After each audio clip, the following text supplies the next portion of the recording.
दूसरे विश्व युद्ध के बारे में कई कहानियां बताई जा सकती हैं, कुछ दुखद तो कुछ प्रेरणादायक। लेकिन शायद सबसे दिल दहला देने वाले अनुभवों में से एक था अकूने परिवार का, जिनके सभी सदस्य युद्ध में बिखर गए और अपनी पहचान तक खोने लगे।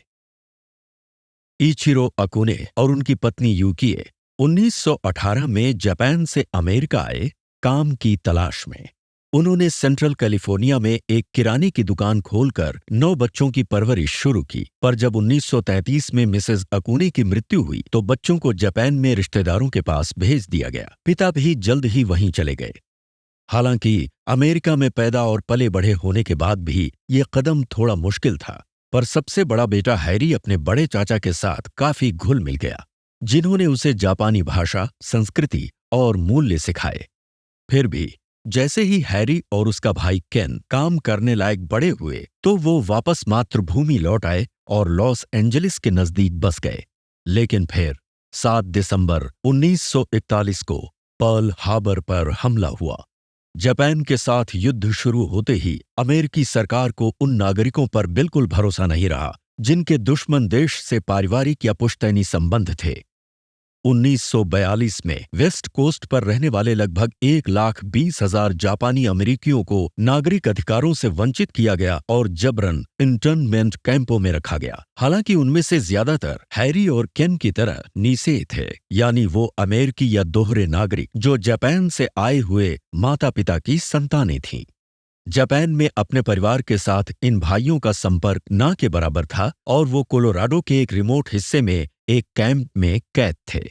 लेकिन उनकी कहानी में एक और मोड़ आया। अमेरिकी सेना की इंटेलिजेंस सर्विस के कुछ लोग जापानी बोलने वाले स्वयं सेवकों की तलाश में शिविर पहुंचे। सरकार के बुरे बर्ताव के बावजूद हैरी और केन कैंप छोड़ने और अमेरिकी नागरिकों के रूप में अपनी वफादारी साबित करने के लिए तुरंत राजी हुए। जापान के स्कूल में पढ़े ये लड़के जल्द ही सेवा में लगे। जब्त दस्तावेजों का अनुवाद, जापानी सैनिकों से पूछताछ और जापानीज में छपा वो प्रोपेगेंडा उजागर करना जो दुश्मन सैनिकों को आत्मसमर्पण करवाए। युद्ध में दोनों भाइयों की भूमिका अमूल्य साबित हुई, जिससे जापानी सेना के आकार और ठिकाने की जरूरी जानकारी मिली।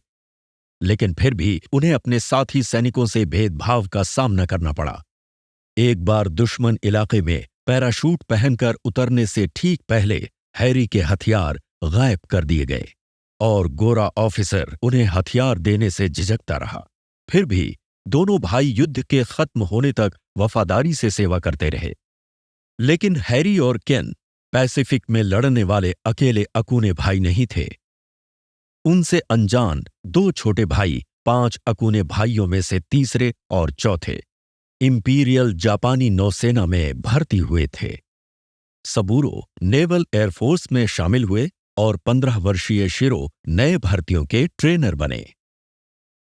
युद्ध के बाद हैरी और केन जापान में मित्र सेना के तहत तैनात रहे, जहां उन्हें स्थानीय लोगों ने देशद्रोही माना। जब 1 दशक बाद एक फैमिली रीयूनियन के दौरान सभी अकूने भाई कागोशिमा में इकट्ठा हुए, तब जाकर पता चला कि 2-2 भाई विरोधी पक्षों से लड़े थे। जबरदस्त तू-तू-मैं-मैं हुई और हाथापाई होने ही वाली थी कि पिता बीच में आए।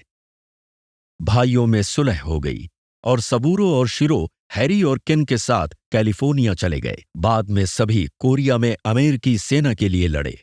1988 में अमेरिकी सरकार ने माना कि कैंप्स में विदेशी मूल वालों के साथ अन्याय हुआ था और इसके लिए उन्हें मुआवजा दिया गया। हैरी को हमेशा अफसोस रहा कि वो अपने जापानी बड़े चाचा को धन्यवाद कहने का साहस नहीं जुटा पाए, जिन्होंने इतना कुछ सिखाया।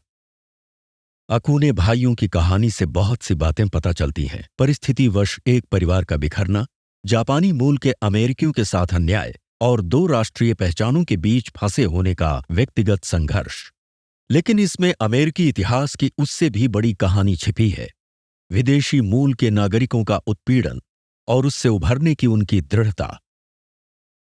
दूसरे विश्व युद्ध के इतिहास की और बातें जानना चाहते हैं? हिटलर कैसे एक लोकतांत्रिक देश में सत्ता पाने में सक्षम हो पाया, ये समझने के लिए ये वीडियो देखें।